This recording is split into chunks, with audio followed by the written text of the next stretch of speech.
joining us today. This month, in our series called Crossover, we're learning about how God can turn us from being ordinary into something extraordinary. So far, we've learned that God gives us extraordinary peace and extraordinary strength. Can you guess about what kind of thing God gave us today?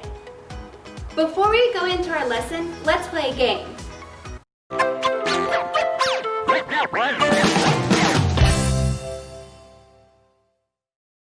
A blurry image is going to show up on the screen. You want to try to figure out what that blurry image is. And guess what? All of the pictures are bugs. Good luck!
Miss Lauren here. I cannot stand bugs. They are so scary. Even watching that game, ugh.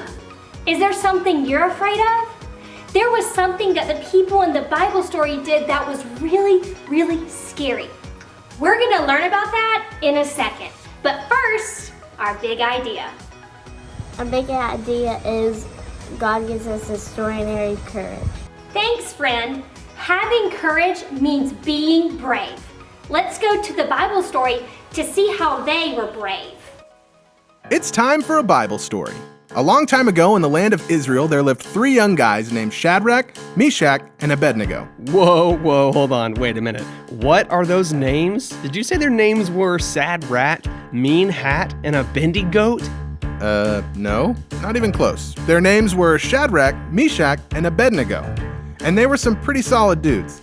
They loved God with all their heart, and things were going pretty well for them. Until one day, all of that changed. Wait, let me guess what happened. They were taken from their homeland by an invading army. Well, actually, yeah, that's exactly what happened. Do you know the story already? Whoa, really? Crazy. That was just a random guess. What are the odds of that, huh? Well, you're right. Israel was invaded by the wicked King Nebuchadnezzar. Whoa, that stinks. And double whoa, because the names in this story are crazy. I know, right? King Nebuchadnezzar invaded their country and took a bunch of people captive, and then brought them back to his home country called Babylon. Hold up. Okay. I know the names in this story are a little wonky, but you gotta be kidding me. He was from a place called Babyland? That sounds awesome. An entire country full of adorable babies? Actually, that doesn't sound awesome. I bet it smelled like a giant diaper. Ugh. No, not Babyland. It was called Babylon, and I'm sure it smelled just fine. Gotcha. So what happened when they got to Babylon? Well, they were trying to adjust to where they live now. I mean, one day they're chilling at home in Israel, and the next day they're in a totally different country. They didn't know anybody there, they don't speak the language, and on top of all that, they were forced to work as slaves. Yikes, that is pretty rough, man. I bet they were like so super scared. I mean, they're in a completely different country, they don't know anybody, they're completely on their own. Man, I would be totally freaked out. Actually, they didn't freak out. They knew God was with them, so they kept on like they had before. Every day they would pray and worship God. Hey, that's great to hear. Sounds like things could turn around, huh? Well, things did change, but not really in the way that you might expect. One day, King Nebuchadnezzar decided to have a huge statue of himself built. He wanted to be 90 feet tall and made out of gold. Seriously, a 90-foot golden statue of himself? Man, what a waste of a statue. I'd rather have a 90-foot gold statue of something awesome, like a really fat hamster. Oh, or like a unicorn playing guitar. I agree. Those would be pretty sweet. But no, he wanted it to be of himself. And once the statue was built, he ordered people from all around to come and see it. He had musicians set up all around the statue and gave the order that when they started to play, everyone would bow down and worship him. Okay, that's a little weird. So what does this have to do with our three amigos exactly? Well, that's where things get interesting. Shadrach, Meshach, and Abednego were some of the people that were ordered to come and see the statue. But, as you can imagine, they weren't very interested in worshiping King Nebuchadnezzar. They only worshiped God. So what happened? Just like the king ordered, the band kicked in and everybody bowed down to the statue except for 3 people. You want to guess who? Larry, Curly, and Moe. Swing and a miss. It was actually Shadrach, Meshach, and Abednego. And as you can imagine, the king was not very happy with them disobeying his orders. But he liked Shadrach, Meshach, and Abednego, so he gave them a second chance to change their minds and worship him. The band kicked in again, everybody else bowed down, but Let me guess, they didn't bow. no sirree, Bob. Yeesh, I bet he really did not like that. No, he did not. King Nebuchadnezzar was furious that they had refused to worship him, but they held firm and told the king that they would only worship the one true God. Oh boy, I bet they got punished pretty bad, huh?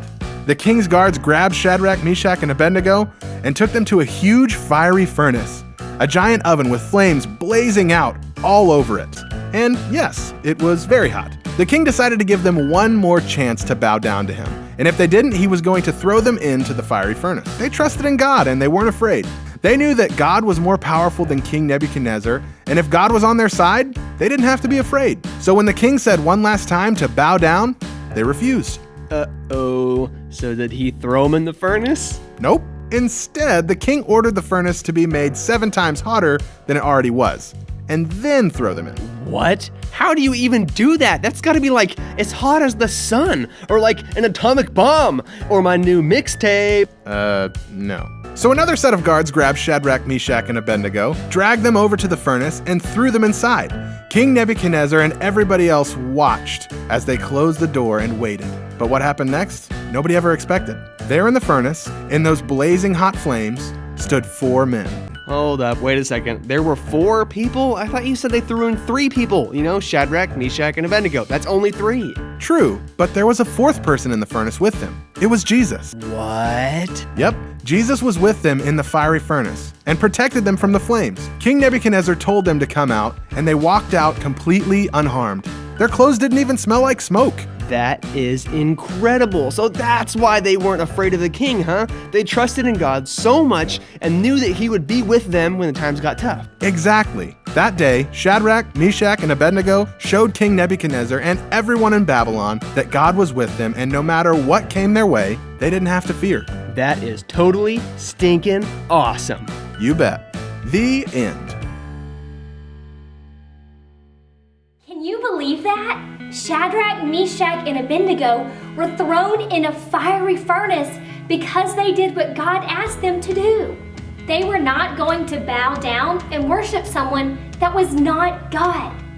God sent an angel, possibly the Son of God himself, to be with Shadrach, Meshach, and Abednego. If God can give them that type of courage, he can give you that type of courage too.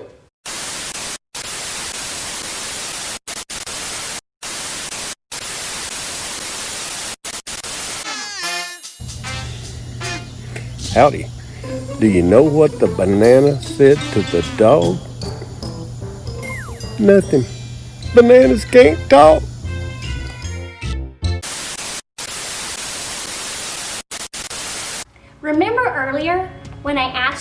were scared of, I am terrified of bugs. Maybe I can ask God for courage for whenever I see one of them. You don't just need courage whenever you see something scary like bugs or animals. God can give you courage for other things too. Let's find out how we can be courageous in today's episode of Grow TV. What up, little chicken nuggets? It's me, Carl. Cool, right? Whatever. Welcome to Grow TV. Welcome to Grow TV. Introducing your host, Carl. And your co-host, Cassie. Where we learn, where we grow, and we talk about Jesus. Once again, welcome to Grow TV. Hey there, sick intro, right? Me and myself. Not a big deal. It is a big deal. Whatever. Want to see something cool? Check this out. Pretty fly, right? It's a cactus. What the French call cacti. Yeah, I know French. I'm very cultured. I'm a very complex and intriguing individual. Oh! Whoa, are you okay? Yeah, I do that sometimes. Out of respect for gravity and all. Sure. So I wanted to come by and ask if you're all right. Oh, for sure. Never been better. Soup's all chilltastic. Soup's all chill-tastic? Soup's all chilltastic. Super chill and fantastic. Did you make that up? It's a thing I heard. It's most definitely not. WYS. What does that mean? Whatever you say. See, this is what I'm talking about. You're not making any sense. Well, maybe that's just because you don't speak cool. Cool isn't a language. Oh, it is. I'm speaking it. Oh, really? So how do you learn to speak cool? Gassy, you don't learn it. It learns to speak you. All right. You see, being cool it's like if you did, what am I saying? You can't explain it. All right, so it's lunchtime, and I'm guessing cool people don't eat regular food, right? Of course not. Cool people eat brioche buns, squid caviar, and gelatin. Ah, that's too bad. I brought too much food and I figured you'd want to share. Really? What do you got? Peanut butter and tuna fish sandwiches, your favorite, Really? with seaweed potato chips. Really? All right, I'll have some, please. Are you sure? I thought you were too cool. I'm not. I'm not cool. I'm just really hungry. All right, here you go. Thanks. Yes. You know, Carl, you gotta be careful with this whole cool thing. In what way? I'm just saying, if you start worrying about being cool and doing what everyone else is doing, it might lead you to a bad place. Oh, wow. I never thought of that before. Isn't there a story in the Bible like that? Yep, the story of Shadrach, Meshach, and Abednego. The people of the city would start worshiping idols, and they would gather to bow to them. But the three of them chose not to bow down. Oh, no. Isn't that going to get them in trouble? You're right, and it did. Even after the king and his officials threatened them and told them to bow, Shadrach, Meshach, and Abednego chose to honor the one and only God. That's right. Then the king was like, well, I'm going to throw you in the fire. And they're like, well, we don't care. Because God, he's going to save us. And even if God doesn't, we're still going to worship him. Exactly. Then the king had them turn up the fire 7 times hotter than usual. So hot that the guard that put them in there died from the flames. I forgot about that. What happened next? Shadrach, Meshach, and Abednego were thrown in, and guess what? They didn't burn up. They even began walking around inside the furnace. And when the people on the outside looked in, they saw a 4th person. A lot of people think that was God. How cool is that? So cool. So when the king saw them, they pulled them out. They looked and saw that none of them had been burnt, not even their clothes. It was a miracle. And from then on, the king decided all the people in the land would worship the one true God. Wow. I would say those 3 were cool. Yeah, but not that kind of cool. What do you mean? Well, sometimes being cool means doing what everyone else is doing. But Shadrach, Meshach, and Abednego didn't do that. They knew there was only one God, and they wouldn't bow to any idol, no matter how much trouble they were going to get in. I guess you're right. I need to be cool just like them. It's just Just what? Gonna be tough to do that. I mean, I don't know if I could be thrown into a furnace and have joy like they did. I mean, I just get scared thinking about it. It's okay, Carl. Just like God didn't allow them to be alone in the furnace, God also won't allow you to be alone in your life either. Even the scary parts. Well, that's good to know. Yep, and we can never forget that God gives us extraordinary courage. That's a good point, Cassie. I'd also like to add, wait, what? Oh. That's our big idea! Today's big idea is God gives us extraordinary courage. This is a big one, so let's say it on the count of 3. 1, 2, 3. God gives us extraordinary courage! Woohoo! Yeah! Today we learned that being cool really isn't important. right, Carl, and that God will always be with us through the tough times. Well, kids, thanks for watching, and make sure to avoid any furnaces, because they're hot. Really hot. All right, thanks for watching. Thank you for watching, and tune in next week for a new episode of Grow TV. Carl realized that sometimes you need courage for standing up for what is right. Being cool is not always the best thing. Making good decisions and following what God has told you to do can be hard sometimes. Sometimes you need to ask God for courage to help you say no. When I was little, my parents always told me I was never allowed to cross the road, right? Because roads can be very, very dangerous. Well, my best friend, she lived across the road. And she said, "Hey, do you want to come outside and play? Come to my yard." My friend told me that it was okay if I crossed the road because there were no cars passing by. What do you think I should have done?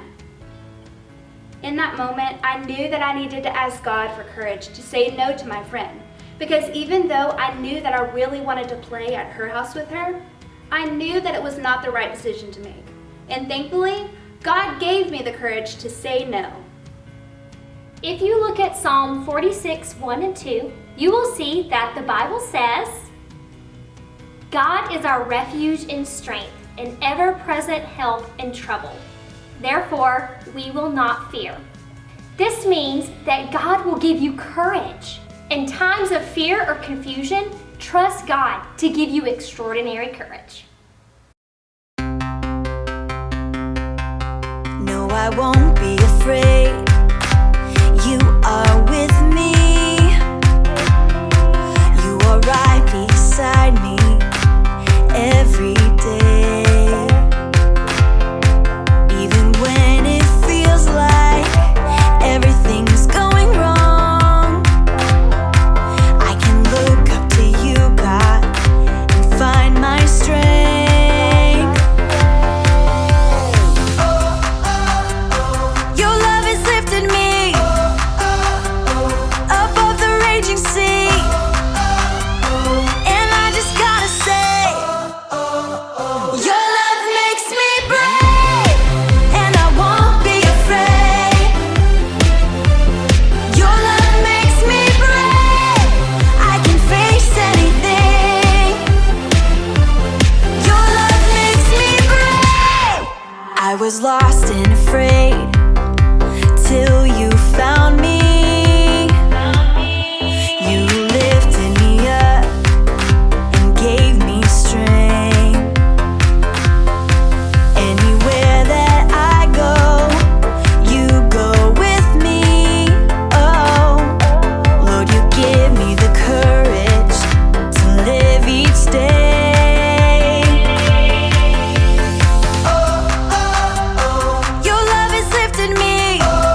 Thanks so much for joining us today here at 2911 Kids. We hope that you remember that God can give you extraordinary courage. If you would like more discussion questions or activities that go along with what we learned about today, make sure you check out our kids page at church2911.com/kids. We hope that you're here next week for when we do our final week in our series called Crossover, as we learn about how God has given us extraordinary help.